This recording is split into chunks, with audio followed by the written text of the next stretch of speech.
To those of you who just joined us, please sit tight.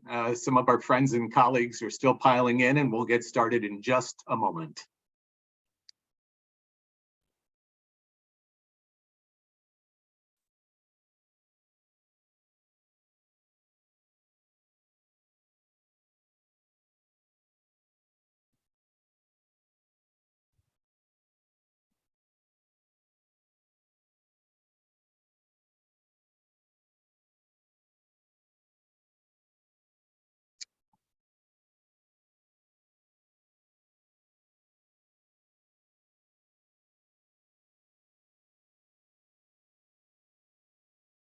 Alrighty, in deference to your schedules, we're going to get started, and we'll have the recording sent out to everybody who piles on just a little bit later. I'd like to thank you for attending, and I want to let you know that I'm Mark Lessem. I'm a Senior Executive Director with Nextime, and like many of you, I'm a business executive with operational experience across multiple functions and industries.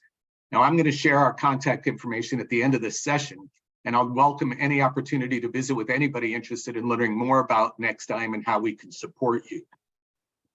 We're pleased today to work alongside the Chicago chapter of FEI to deliver an engaging discussion on the digitization of the finance function. Now, that's a mouthful for me, but as you know, it's highly relevant in the evolving world of technology. We do recognize your time's valuable, and we're going to aim to keep this session fast-paced, interactive, and hopefully conclude in 45 to 60 minutes. We're going to begin our broadcast today with a brief contextual overview, followed by an expert panel discussion. Now, we do invite your questions throughout the discussion, and we're going to conclude by responding to any final questions that you may have. Please note that your questions can be shared with us via the Q&A box on the control panel. Questions that we're unable to address during the broadcast will be responded to via email, so we hope to answer everything. Now, I'd like to take a moment to informally acknowledge our distinguished panel. Frank Cesario, CEO of Yunghong CTI Limited, Carolyn Gomez, CFO of Goodhart Wilcox, and Vivek Tiwari from Nextime. Now for a more formal introduction, if you will, of Vivek. Vivek is the Executive Managing Director of Business Process Management at Nextime. Now, Nextime is a 62-year-old independent employee-owned business and professional services firm that's based in India with domestic offices in Oak Brook. Vivek has extensive experience in multi-site operations, sales, transitions, digital transformation, and general management. He's built and led global teams of all sizes, ranging from small teams to those exceeding 10,000 in number. So welcome, Vivek. I'm going to ask you, if you don't mind, to please get us started with this brief contextual overview, and afterwards we'll jump right on into the panel discussion. Thank you so much for that, Mark. As we move, it's important to kind of understand, where what really got us to where we are today. We're talking about the reasons what got us to digitization and why we're speaking today, what we're speaking about. As they proverbially say, necessity is the mother of invention. In this case, it is the mother of digitization. This particular slide explains and emphasizes the age-old problems which we had with processes across industries, including but not limited to the finance function. From paper-based invoices, which had significant issues with data entry and manual errors, from managing people's skills and productivity, from delayed and often erroneous management informations, and decision taken either in the absence of data or basis incomplete data leading to inaccurate business decisions.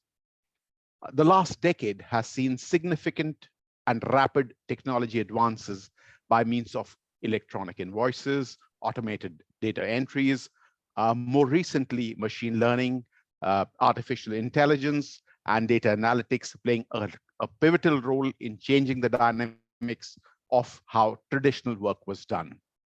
All of these interventions today, as we speak, have led to significant reduced errors across the business process space. We've had rapidly deployed technology with people now getting more into high-end and more judgment-based tasks. This has also fostered more accurate decision-making processes with better statutory compliance. And therefore, as we speak, we've contextualized why we kind of started in the digitization journey, the technology interventions that have happened over the past decade or so to accelerate the whole process, and where we are today. Over a period of time, we'd like to understand and kind of bring to fore for you how we see the human-machine orchestration work. Having established that digitization is the way forward, we wish to explain how we see human-machine orchestration as the future of all work, including but not limited again to the finance function. In this, we've broken this down into automation, technology, roles, and evaluation. I'll kind of further do a brief deep dive into these specific areas.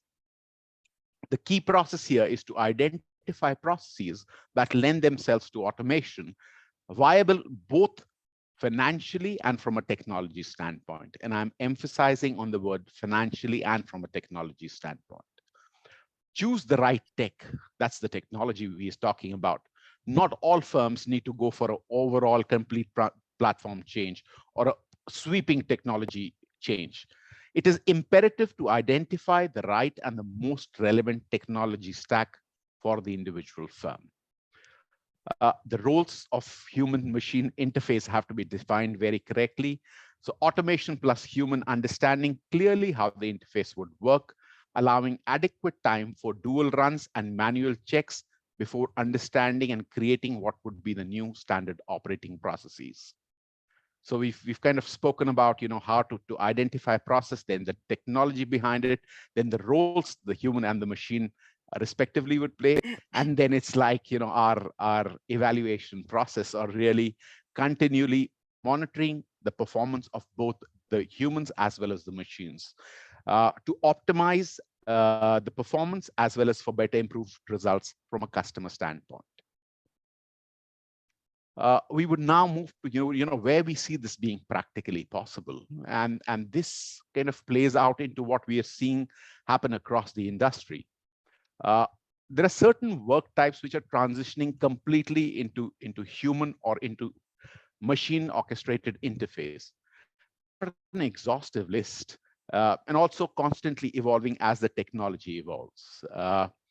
As a thumb rule, pure repetitive and rule-based processes lending themselves to complete automation are the examples of work type that we see futuristically being done completely by machines. Examples of these are purchase order creation, some basic receipt processing. The second phase that we're talking about is a hybrid between human and machine, in which processes which are repetitive in nature, yet have elements of regular judgment or interventions required in them, work best in a hybrid model. Typical examples of this being in the finance world, claims, bill processing, cash applications, and invoice processing. Lastly, we see certain work types as being futuristically also completely managed by humans, especially where it comes to completely judgment-based criterias. In this case, we've mentioned audit support and closure of books as being some of the areas which remain futuristically also where we will have human beings kind of run these processes. We now want to kind of quickly dive into what we see being the role of the CFO in the future. Obviously, the CFOs had a long list of expectations even in the past. There are a slew of activities, etc., that are basic expectations from the CFO. But we do see that in the new world, there are certain elements which are distinguished from the traditional role. Giving some key examples of these is the ability to bring deep financial insights. And these financial insights are essentially coming more from automation and being fast-paced with availability of data. The next one being to act as a change agent facilitating the digital journey. And therefore, understanding the digital journey themselves, being able to facilitate the entire journey for their own organization. Uh, therefore, also act as the business partner in planning. And the big one there is being the stakeholder for and the guardian for the shareholders, really, because you're privy to the information. You're wanting to make sure that the statutory compliance is the best that there could be. You're adopting all new age processes to get there, along with creating a digital roadmap for your organization. So therefore, we've, while traditionally we've kept all those functions that you see in blue being very much still in play and expectations, there's the heightened expectations from the CFO in this function. I'd go very quickly to the next slide and talk about the how part. Now, this is an interesting one, and more than happy for people to kind of come in here and share ideas as well. I have spoken about this in bits and bobs during the course of this conversation, but really we've kind of put in key elements here to understand how to start thinking and creating the roadmap for your digital journey. It is imperative, as I said earlier, to evaluate the kind of technology stack in play today and what processes lend themselves to automation. Now, there is a bit of an emphasis that everything need not be automated, to be honest, right? We've got to sit back and think, is it financially viable? Am I getting the best bang for the buck?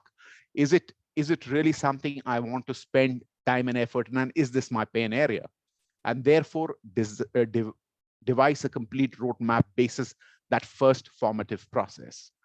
The second one, and a lot of these have linkages to each other, a business case creation, which kind of looks at an end-to-end mapping of how the digitization journey would take place for the individual organization. The third one is creating short-term and long-term goals. I did mention briefly, if some of you would have caught, is that you do not need an entire technology transformation. There are areas which you could use bolt-on tools. There are areas which could fast-track the entire process of expediting the digital journey, while you have an overall arching view of how the journey looks like. Some quick wins could be achieved earlier as well. Change management and implementation, we'd possibly address this a little ahead as well, but it's always better to bring in the journey as early as possible all elements of people, process, technology who would be involved in this function, because it kind of prevents delays and problems in the downstream of the process. The element I would next speak about is restructuring teams. Obviously, if the digitization journey is going to be successful, there will be need for teams to be restructured, both in terms of possible new age skills, as well as doing things differently to what they're doing today. So that structure has to be thought through a little into the journey. The IT systems, automation, queues, etc., need to be created, and then a clear guide, a governance and compliance guide were created, so that this is executed as seamlessly as possible. Now, this is I've tried to explain this in a very brief amount of time, keeping our clock in mind. But yeah, we're happy kind of elaborating on this at any stage and how this would move. With that, if I could bring in Mark again to take us ahead, please. Yeah, forgive me for stepping on you there, Vivek, and thank you. So here's the thing: you set a great foundation from which we're now going to launch the panel discussion. I appreciated the fact that you brought out the need for a business case, so that not everybody is chasing the shiny new car. And then, in fact, we need to justify any technology investment with a good business case. And so I particularly chimed in on that. And I think with any luck, we'll have the opportunity to explore that a little bit more here as well. So we are going to hear from decision makers in the finance domain now. And through my questions and those which I hope the audience will submit here via the question box, We hope to draw out the opinions on how digitization of the finance functions impacted their overall business acumen at their organizations. And frankly, we hope that we can solicit some practical examples from which you can maybe trigger some actionable takeaways and make some value out of attending us here today. So again, just a quick reminder on the Q&A box to submit any questions. And we've already had the pleasure to hear from and to be introduced to Vivek. So joining Vivek today are some familiar faces to many of you. Frank Cesario is the CEO of Yunheng CTI Limited. His firm is a leader in flexible film technology and products and developing custom film products for food packaging, medical, and commercial applications. Everything really from foil and latex balloons to high barrier films. Frank's worked as a CFO for over 20 years at 5 different entities, primarily small publicly traded manufacturers. Frank's also served, as you know, as the FEI chapter president in Chicago, as well as a director on the FEI national board. Joining Frank and Vivek is Carolyn Gomez, and Carolyn is the CFO of Goodhart Wilcox, which is a book publishing company with an over 100-year history of being one of the most trusted educational partners we have.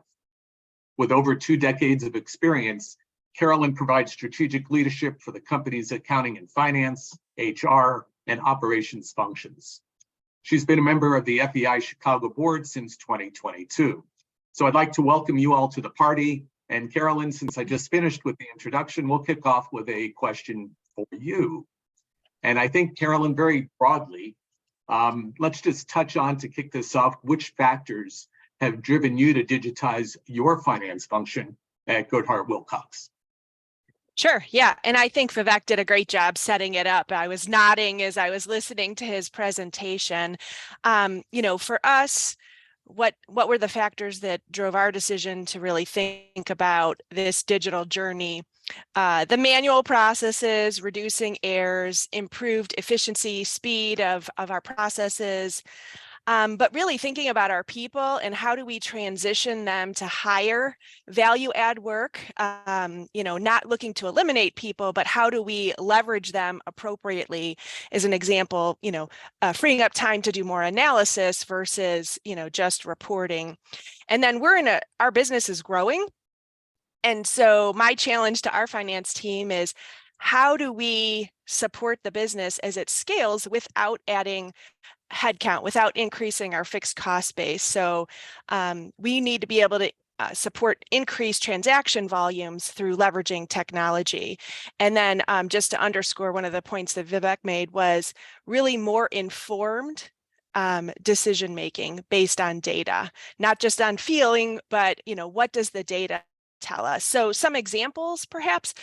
So for context, we're about a $50 million business. So we are not this, large behemoth organization. And so we have to be very practical about where do we spend our dollars and cents and where do we make those investments. So a couple of examples, we've implemented some standardized real-time self-service reporting. Our existing ERP is on a mainframe. Frankly, the reporting is not very good and not very accessible.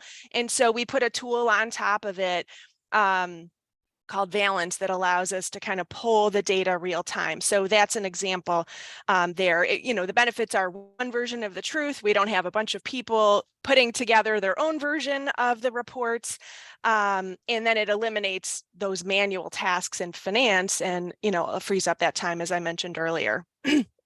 Another example is we've implemented Click, a data visualization tool that allows us to slice and dice our sales data and really have a better understanding of our sales and our profitability. And then one more example is we've implemented Concur Invoice that allows us to do OCR, which on Vivek's one screen, I was like, oh, yep, there's one of the things we're doing. Doing the OCR invoice scanning, the kind of automated workflow for invoice approvals, data capture, I think that was on his slide too, so that we can upload the invoice data into our ERP. And really that's just eliminating keystrokes and all the things I was saying earlier, allowing people to focus on those higher value add tasks. Thanks, Carolyn. Boy, I love the fact that you brought all these practical things to highlight this question. It was sort of a pretty generic question, and you brought something back here that I think the audience is going to love. Frank, we're going to bring you in, I promise. You've been patient, but here you go. So welcome to the program. You certainly have a lot of firsthand experience witnessing the rapid shift to digital finance. What tools or technologies, maybe some of the ones Carolyn mentioned, but what have caught your eye as being widely accepted and used by, let's say, the more progressive CFOs? Well, thank you. Thank you for having me. This is a fun topic for me because I think to be a CFO is to embrace continuous improvement, right? Our job is to make our entities better. And people who don't subscribe to that might still have dial-up internet, right? Remember when that was good enough, right? A scant 23 minutes later, that file is downloaded. It's amazing. But we challenge ourselves, right? How do we do better, faster, cheaper? And long-term, it's all of those things. So what we find is even when we make a front-end investment, frequently we can take people and redeploy those precious human resources somewhere more effectively, right? So once you get Concur, you never go back, right? Because it's all the data is there. It's easy to use. Everyone understands how to use it. It's intuitive. You can drill into all the detail in the world.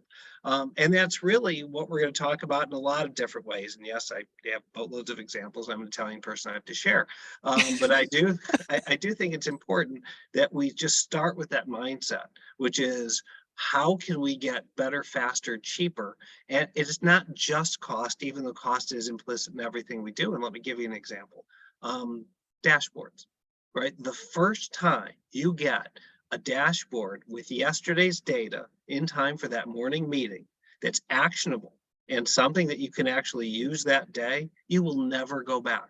Mm-hmm. So after I had a good one, I always made sure that I had one everywhere I went. And when I went somewhere that didn't have one, I wrote one, created a process around it, because it's like flying blind. Mm-hmm. And that's more and more that we're having. And so I think the power of this conversation is to get out of the mindset that says, whoa, I'm not going to spend any money on anything. I like what I do. Because what I've actually said is I'm going to keep investing inefficiently. And whatever happens, it's good enough. You know what? Go back to your dial-up. It's going to be great. And so I'm really looking forward to, this amazing array of tools that we can talk about, that we have partners to help us work through, because there are too many for any of us to really know. And that's why we're part of a networking organization. And that's why we have very strong partners to help us pick the right options for our firm. Mm. Thank you, Frank. It's hard to be all things to all people. And I think even those partners would agree. And so collaboration is pretty critical here. Vivek, I want to bring you into the informal conversation. In your experience, you have a lot of experience working with finance leaders across multiple industries globally. So you might see things differently, but how do you recommend companies work on their business case for implementing digital technology? Thanks for that, Mark. I think, I will be a little repetitive on this one because I have kind of bought a bit of the flavor in my previous slides as well. That having said, this is the most significant aspect of understanding digitization. While every C-suite executive today is under pressure to execute a digital journey, Frank just said, we're all kind of, we can't go back to the dial-up networks, can we? And therefore, all of us are under extreme pressure to really look at a digital journey. It becomes imperative to understand then what's the difference between a successful digital journey and a not so successful one. I would like to emphasize on a few imperatives for creating a successful digital journey. Understanding key pain areas and evaluating effectiveness of digitization options. I have seen a lot of failure points where people have gone with entire thing, trying to digitize the entire function, wherein a manual approach is better. And therefore, understanding key pain areas and evaluate effectiveness of where digitization interventions will be most effective, in my mind, is the most important thing. The second one is to create a roadmap for overall digitization while being flexible with, I did mention bolt-on tools earlier as well for more immediate benefits. The approach of digitization is unique to every organization. and it is not a one-size-fit-all approach. And therefore, every organization will need to map their own journey, understand their technology stack, make sure that they make it fit for purpose for themselves.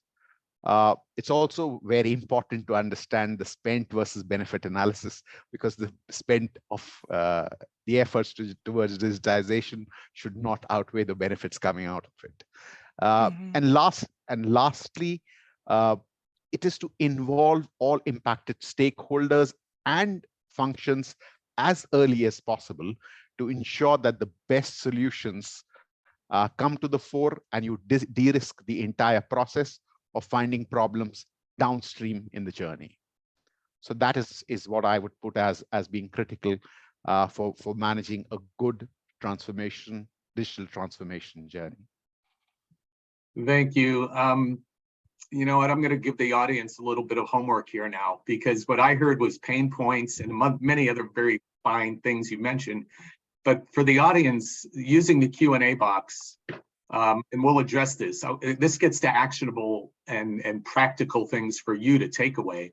If you've got any pain points that you would like the panel to address, pop them in the Q&A section, because I think those pain points are probably not unique to you, and we can really get some good value out of this session.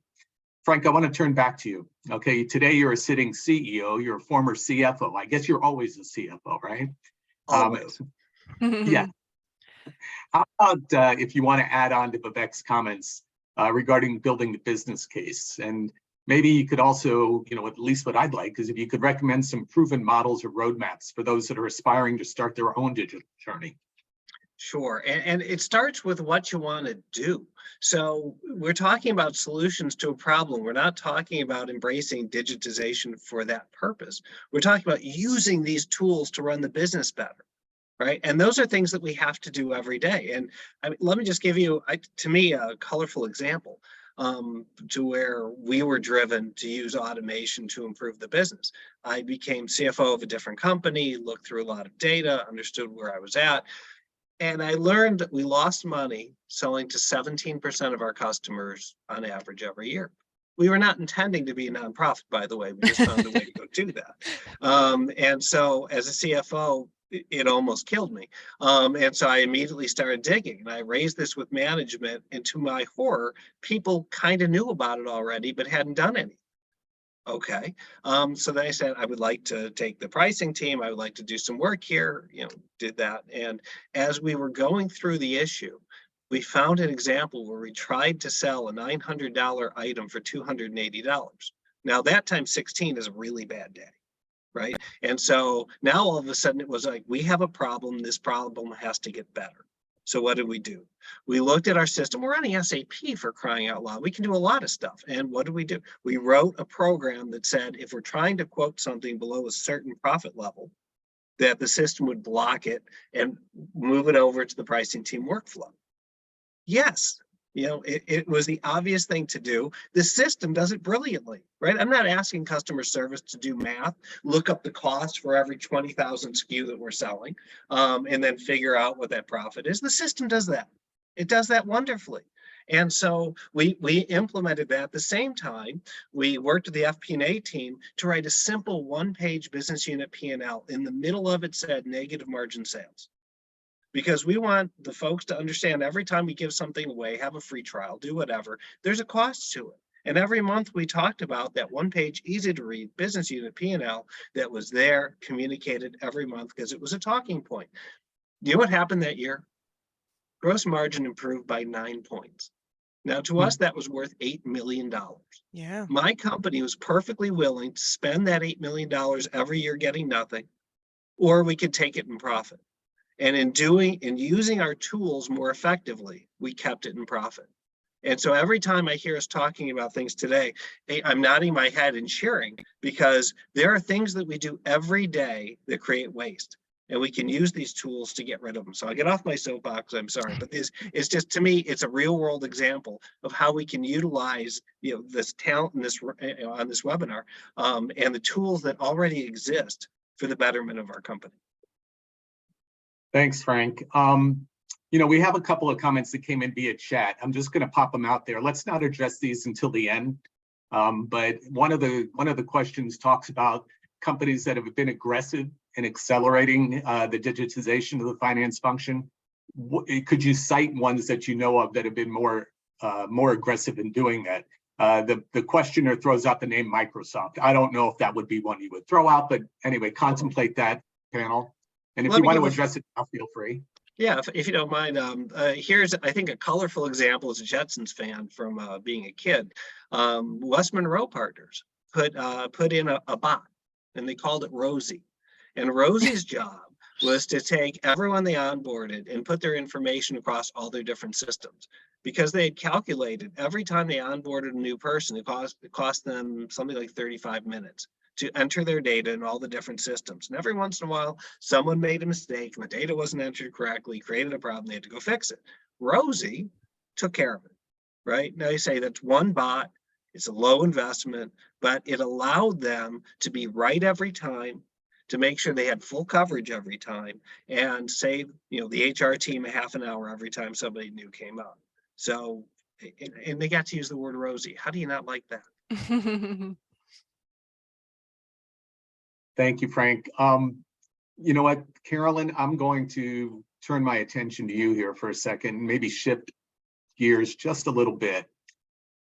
Transformation projects can be very sensitive, obviously, when you're dealing with human apprehensions, anxiety, concern for jobs, all the things that people typically associate it.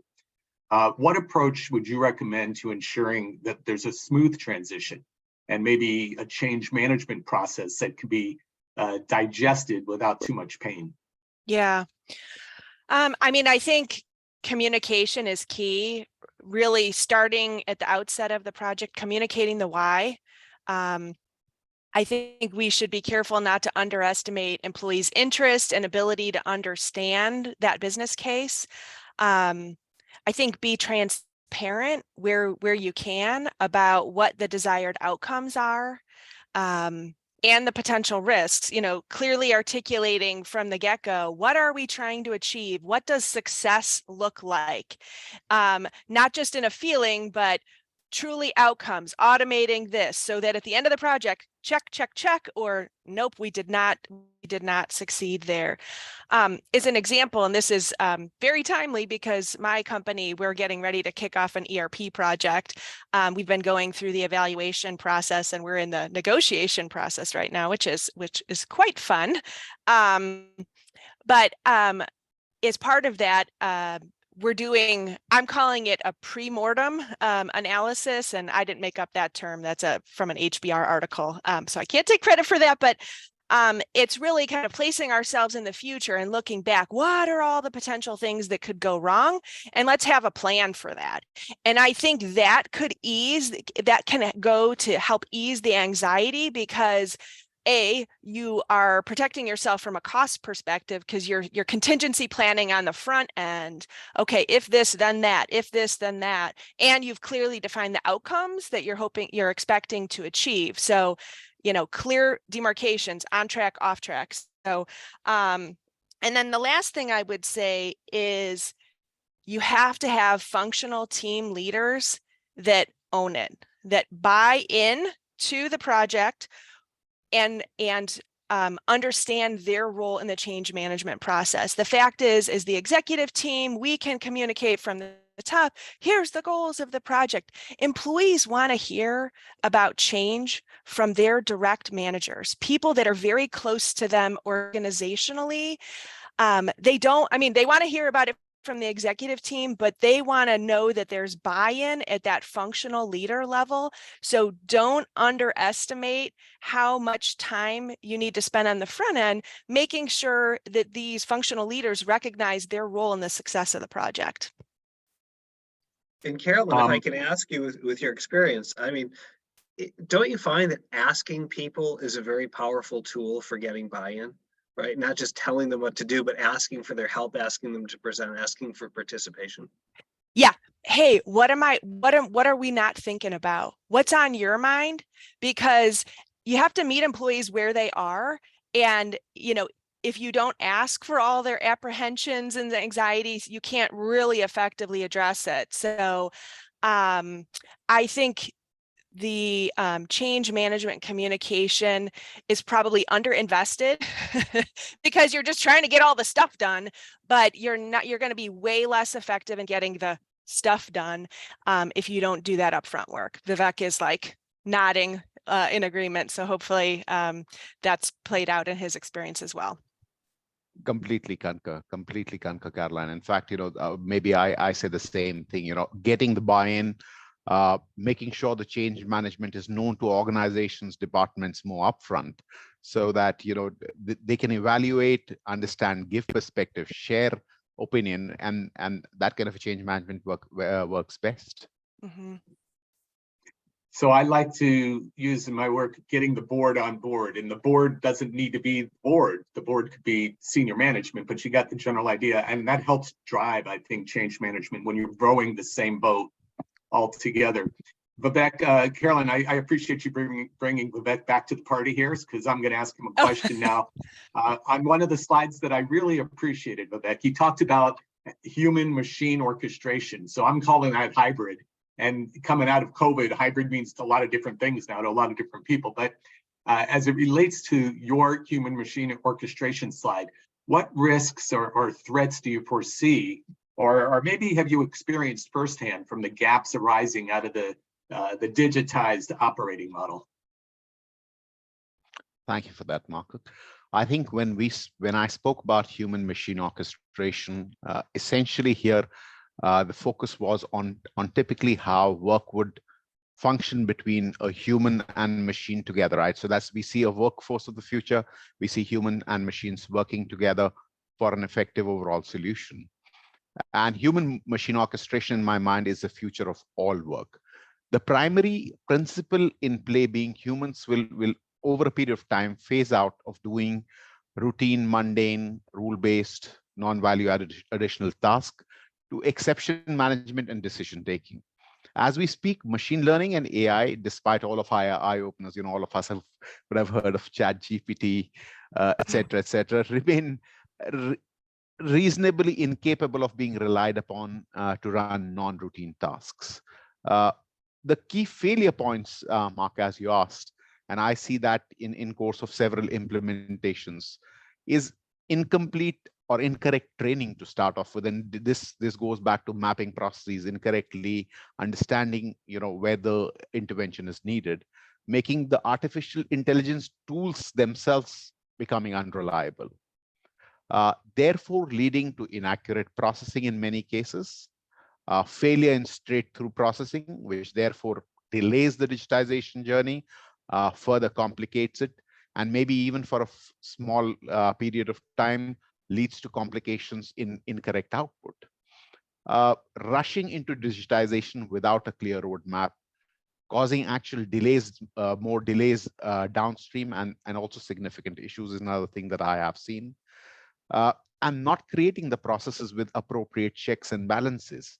At some stage, I spoke about ability to look at the entire change management, make sure there is enough dual run factored in, make sure that when we talk about human machine orchestration, we're talking about human machine working in a phased manner, wherein before the machine takes over that work, there is adequate time for enough dual run factored in, so that if there are any issues, problems arising out of the implementation, the course correction could happen more real time. So these are the most significant challenges that I have seen at play in shaping and executing a digitization journey with human machine orchestration. Could I just add something there, just because it's very top of mind, and we just talked about it at our board meeting 2 weeks ago, because I mentioned we're working on an ERP journey. I think a unique challenge that finance leaders have is you've got your team working on the project, but also you need to make sure that we don't kind of take our eye off the ball. We're still maintaining all the controls, the analysis, and I think that's a risk that we need to be mindful of as we embark on finance digitization projects. Is you've got to continue to steer the ship, because we are stewards of the company's resources, but also focus sufficient attention on the project to make sure that we're addressing all the project related needs. Could not agree more. Vivek, I'm going to go to one of the comments in the chat section here, but this is for any of you. And I'm going to comment on this myself as well. You brought up Chat GPT, and in a broader sense, that's generative AI. And the question that comes through, the comment that comes through, maybe you all could see it, is what role could that play in FP&A and so on. So maybe you could touch on that. But I'll tell you something. I read a report recently, and it was from Goldman Sachs, and it talked about the impact that generative AI is going to have on the GDP of the world. And it talked about displacement on some roles, supplementing some roles, and so on. And I found it fascinating. So I could share that with anybody who's interested, but it's going to have an impact. And so the question here is the impact on FP&A and the advancement of AI. So anybody care to touch on that? I don't know. Well, the nice thing I don't know. is, the nice thing is it can access a lot of data quickly, but now it's learning how to communicate that to us, right? To me, that's really the power of AI. And we're starting to see that it has been so compressed and so fast. And so we're getting better at taking that massive amount of data and sharing it back to ourselves in a way that we understand and can act on. And so as finance people, as leaders, we are storytellers. And I really think these AI tools will not only help us tell a better story, but also you have this vision, right? You're driving to work and you ask your equivalent of Siri, whatever Siri's name happens to be, how are sales going at my top 10 locations, and getting an answer, and an answer in an actionable format because we've trained it how we want that answer. It's gonna be amazing and awesome. We just have to, keep going and help teach it how to get there. And I would caution anybody today, personal comment, personal stories, since you mentioned stories, Frank. I was an executive medical device and distribution company for 15 years. So I did a little Chat GPT, tell Mark Lessem at blah, blah, blah company. And what came back from the Genius GPT event was that I am a legal scholar. I was the chief legal counsel at this company. Full disclosure, I've never taken a law class in my life. So there's a little story. So I buyer beware right now. I think it's still evolving, and be careful. And I wouldn't adopt anything policy-wise at this point, but it's going to impact it. And so let's talk, Frank. I want to pull you in here on a relatively different comment, but a big one. And CFOs are dealing with this, the whole issue of cyber risk, and how you're dealing with it. Maybe everybody can comment on digital involvement in the cyber security world. Well, thank you. And just one related comment to cyber risk, right, is that we can never turn over the process completely, right? We as humans always have to look at the output, the exceptions, and does it make sense, right? Because it's too easy for something to get it wrong. Easy example, I did my kids' taxes, and after typing in the data, my younger son owed, 20 times what he made. And so it couldn't be user error, of course, it had to be the software, but clearly I wasn't going to file that. We were going to go fix it. When you're talking about the world of cyber, more and more of our value is now not bricks and mortar, right? And that evolution has been going on for decades, and we're all experiencing that. And so if somebody shut down our networks, I almost don't care what you do. It's a big problem, or it's a life-threatening problem.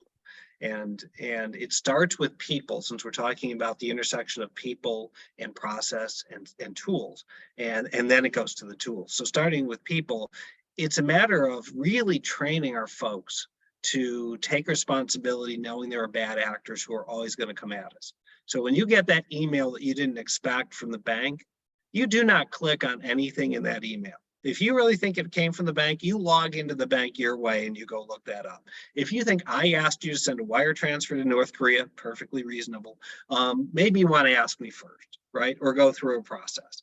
And so when you teach your folks to assume every email is fraudulent and to then pursue it, verification independently, that knocks down a tremendous amount of risk. But with that said, I mean, the bad guys get better and faster every day. And so what do we need? We need, we need tools. We need to protect ourselves with evolving tools that not only have constant updates and that we put in the updates periodically, as we all know, when we don't do that, bad things happen. But at the same time that we look into what other people do to protect their networks and data. We invest in people to do penetration testing, right? I mean, you can't not know if your building is secure. We have locks on doors for a reason, right? We have swipe cards for a reason. And the same is true digitally. If you don't have the swipe card access, you're going to lose whatever's in that room or that building. And so we have to find out how to go around to get to effective tools that at least make the bad guys work for it, right? And if we can get past that, we should. Because, hey, just ask yourself, if my system's no longer available, if the data on my network doesn't work, if all the things I use my computer to get aren't there, how's my day going to look? Yeah, and you know what? Despite these threats, companies are adopting digital tools. And so, Carolyn, what impacts maybe have you personally witnessed that are compelling businesses to continue to opt for digitization within the finance function in particular? Well, I think it's because it's expected. Our customers expect us, our supply chain partners, our board, our shareholders. So, it's not should we, it's just you've got to think about where it makes sense. So, I also think it's important for finance to kind of continue on this digitization journey because, going back to Vivek's earlier slide about being a great business partner, you've got to keep up with the pace of change with the rest of the business and be able to effectively, interact and work with the other parts of the business. And certainly you don't want finance to be technologically the drain on kind of improving or automating cross-functional processes. So I think to be a great business partner, both internally and externally in the company, there's a reason that you need to keep up with it. Just to kind of go back to what Frank was saying, because that was really resonating with me, particularly on the cyber risks as it relates to the finance function. I can't underscore enough the importance of training, because I feel from a compromise perspective, it's going to be your executives and your finance folks who are would be the primary targets because of access to sensitive data and ability to make a big whoops. So I would say, it's so important, to continue to talk to your finance leaders about your finance teams about the importance that, we're stewards of the company, we cannot let anything get by us, but then have a multi-layered approach. It's, email reminders, it's phishing tests, it's this outside penetration testing, it's these webinars, frequent, often, and in different approaches, because our people are going to be our biggest asset, but also liability as it relates to cyber risk. So that's just very near and dear to my heart, and it's something that I think about quite a bit. And I think it gets back to what Frank and Vivek both said is, the technology is so important, but that human part, that's what's going to keep the trains on the tracks. And you've got to make sure that you're investing the right time and energy to train them and make sure that they understand. So that's near and dear to my heart and our heart at Next Time as well. We do a lot of this vulnerability testing and end user training for clients. And doing so, you could imagine what I go through myself because, I'm on the, God forbid anything happened from us and we're out there espousing protection. So do you use digital or live tool? Exactly, right? But what do you guys deploy? Do you digital, live, or a combination of tools as it relates to security awareness? Frank, do you want to answer? I'll start, and the answer is yes. We do things live. I'll even send out emails to the team, but at the same time, anytime you can do useful training is a win. And it always shocks me that whenever you do phishing testing, at least somebody falls for it, right? I don't care where you are. I don't care how many times you do this. Eventually, someone's going to fall for it. And I'll always remember the global head of IT security lamenting that one particular location, thank goodness not mine, had a 40% failure rate to a phishing test. And I'm sitting there thinking, okay, ransomware cost the world $20 billion last year. And we're ripe for that if we don't really protect people from ourselves. So I it's just incremental change, it's right? incremental change. You got to go back to that. Yeah, I'm sorry. No, My point please. is to go back there, you bring it down from 40 to 30 to 20, and it's a process. But I'm sorry, go ahead. No, and you're absolutely 100% right. And on top of that, it's the gamification, right? We have learned how to make things more fun, how to engage people better, right? It used to be you check the list, you're half asleep, you're doing something else. And now we can actually make it much more robust and lifelike, right? At every turn, we're talking about lifelike activity. And that's true of the tools that we have at our disposal as well. All right, I feel like a traffic cop a little bit. I'm watching the chat, I'm watching the Q&A board. I've got a question here that came through on the Q&A board. I'm not sure if everybody sees, so I'll just read it and ask you all to chime in. Disparate operations, remote locations, redundant systems, various product lines, etc. They make data reporting difficult, and standardization to some degree must occur to enable effective digitization. So the question is to speak to the need for standardization and or just simplifying processes. Yeah, I mean, I think it's important in any business to have sort of a standard. And this kind of goes back to what I was saying in I think my first question is like, this is how we talk about the business. This is how we, analyze the business. And I think having a common organizational language, common reporting is so important, especially when you're in disparate locations, to make sure that you're talking about the same thing and you're understanding, you're analyzing and the business the same way, and what good is, what bad, on track is, off track. And I think for sure standardization is it's a must have. And I would actually ask Vivek to talk about this as well, please. In fact, Frank, I was just jumping at it, right? So I have had several examples here, across the globe, really. I'm quoting examples from the Middle East, Australia here, with fragmentation of processes, non-standardization. They don't lend themselves to digitization in the first place. And when we spoke about a journey towards digitization, it becomes an imperative, right? So, I would even call a pre-stage of creating a digitization roadmap is a stage where you create more harmonized processes.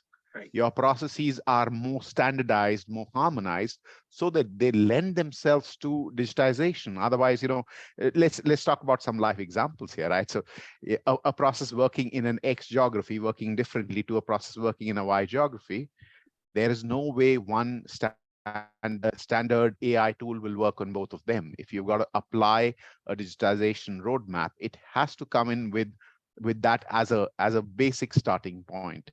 So yeah, I think that's a very valid question, and a very important one is that the first step is to look at your as is or existing processes, and then look at standardizing them to the extent possible. There'll always be nuances, the need for any nuances, which can be addressed separately and can also fall outside the purview of digitization. And that's exactly why we spoke about the human-machine orchestration, wherein there's a need for exception management. And therefore, it's a precursor to digitization or the journey thereof. So Vivek, in your experience, have you seen enterprises that had, let's say, subsidiaries in foreign locations where they had to wait for a person to respond to questions or give data as opposed to logging in through their systems and seeing it directly? Absolutely, Frank, without naming, there's a huge, significant hospitality chain which all of us would have heard about. They've had very significant issues, and they operate across the globe. Out of 5 of their different locations, everything works differently, right? And they've kind of had to take about a year's journey, and mark my words, I'm talking about a 12-month journey to bring them to a semblance of standardization to then proceed with actually creating a roadmap, right? So as organizations grow larger, they go diverse in diverse geographies, and if they've been in existence for a while, predating age-old systems. They've obviously established their unique ways of working, which have their challenges in terms of lending themselves to digitization. Thank you all. Thank you for the question. I've got one question left, and then I'm going to ask each of you to maybe have some concluding remarks. And we're going to end on time, audience. So the question that I've got is, we've got an audience that's very disparate. We've got big budget companies and we've got nimble resource constrained companies here. The question relates to adoption of digitization and whether a big bang strategy is required or we could take incremental steps. I suspect I know the answer, but would somebody like to give it a try here? Well, if I sure, please, Vivek. Sorry, Frank. I was just kind of giving the 30-second answer to that. I think I did answer this in bits and bobs, where I said it's horses for courses. Large scale platform changes, really. It's more about, you may have budgets, but you may figure out better ways of utilizing those budgets. It is about creating your unique transformation journey. If you're already in an evolved space with your tech stack, it might even be better to just look at what does your process entail and how do you fit the current technology stack by virtue of just bolt on tools to make it more efficient. A digitization journey might not entail a complete end-to-end sweeping change. That having said, if you are in a state wherein the basics are not in place and therefore you're taking the entire journey, you may want to take a big bang approach. So it's horsely, and therefore creating that roadmap for yourself and then executing it. And Carolyn, you talked about having both, right? You're doing the big, huge ERP implementation at the same time you're putting in bolt-on tools to see better data. Yeah, and I think there's you have to really think about what's your situation, and all the things Vivek said, really map it out.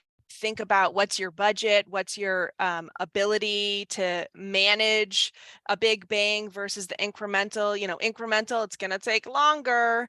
Big bang, you get it done, but it could take you down. So you gotta just be very thoughtful and just saying it ugly. You got to be really thoughtful about your approach and know what will work for your company. I don't think there's like a canned answer that we can give on that. Agree. And that's the point. That's the point. It's not a one size fits all. Assess your pain points, plan, standardize ahead of time if you can. And I think the outcomes are certainly going to be good. You know what? I'm going to ask each of you if you want to have any final comments to the audience, 30 seconds or so. Maybe we'll start with Vivek, then go to Frank, and then go to Carolyn. I just say one thing, in this entire thing, I didn't chime in on the info security bit. And on that one, I think as AI evolves, so is the threat evolves as well. The kind of emails that are coming from a phishing standpoint, etc., are much more in number as well as more complex. Typical examples of how we trained earlier was, look out for grammatical errors, etc. Those grammatical errors are no longer happening. They're very, very articulate emails, which look like coming from very reliable sources. And therefore, our training has to be up to be up to an extent where we are able to make changes which are good enough to take care of the threats as they arise. And let me just add that we're supposed to know everything about everything, right? The CFO is the poor man's attorney, the poor man's IT expert, the poor man's everything.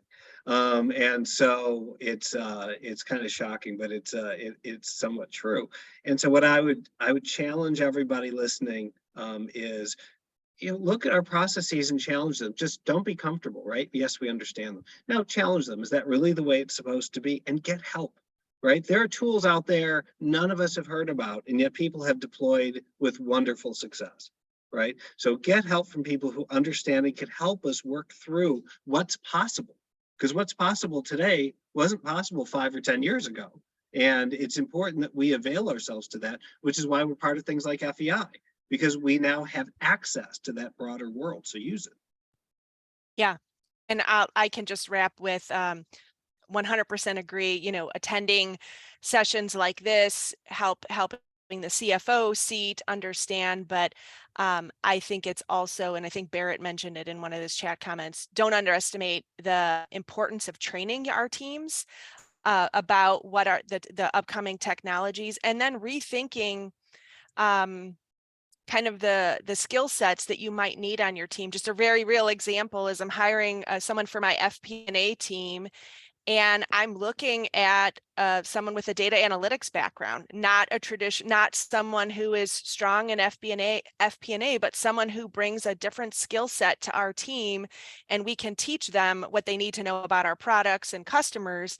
So that would be another challenge as you think about the digitization of your team and your function. Think about what are the skill sets you're going to need in the future, and either build it or bring it in. So I hope the resumes come flooding back to you now, Carolyn. That was my plug. I love it. I love it. So, our objective today was to provide you some information by demystifying, yeah, the digitization of the finance function. We also wanted to provide some insights, views, and learnings from our experienced panel. And so we hope we met that objective as we close out. I just want to extend a real heartfelt thank you to everybody. To you, those of you listening and who participated in the chat and the Q&A, thank you very much. To the panelists, Vivek, Frank, Carolyn, I appreciate your very insightful contributions. To the Chicago chapter of FEI for organizing the webinar, and to my team at NextTime, who's been working hard behind the scenes to make this thing happen.